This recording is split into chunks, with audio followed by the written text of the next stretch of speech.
جورجيا واحدة من أجمل الدول اللي بتحتفل بالعام الجديد. زي ما احنا شايفين كده الأنوار في كل مكان والدولة مبهجة والشوارع كلها منورة. زي ما احنا شايفين كده الشوارع هنا في تبليسي كلها عاملينها بالأنوار والاحتفالات هتكون في كل مكان.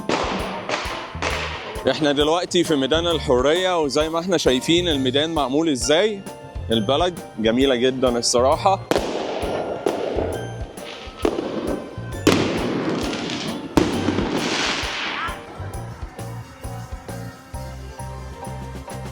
الناس هنا من حلاوتهم عاملين ترابيزه شايفين قد ايه عشان الناس تاكل عليها، والاجواء ورانا كده زي ما انتم شايفين وشجره جميله جدا. في كل مكان في شوارع تبليسي في احتفالات.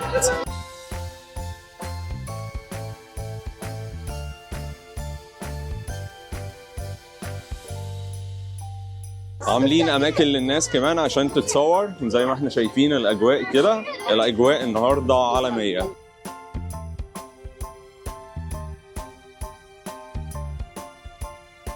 وانا حاليا قدام بيت الرئيس الجورجي وزي ما احنا شايفين كده مظبطينه بالانوار وعاملين كريسماس ماركت حوالين البيت هنا في كل مكان. هنا بيبيعوا اكل ومشروبات وفضه.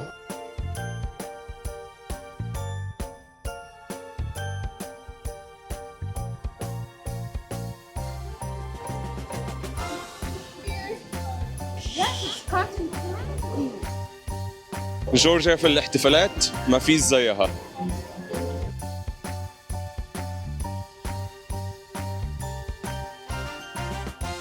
زي ما شايفين كده احتفالات في العاصمة في كل مكان والشوارع كلها، ومش بس في وسط البلد، ده في المدينة كلها بيحتفلوا براس السنة وبأعياد الكريسماس. يلا بينا. وطبعا عاملين ألعاب في كل مكان عشان الناس كلها تتبسط وتحتفل.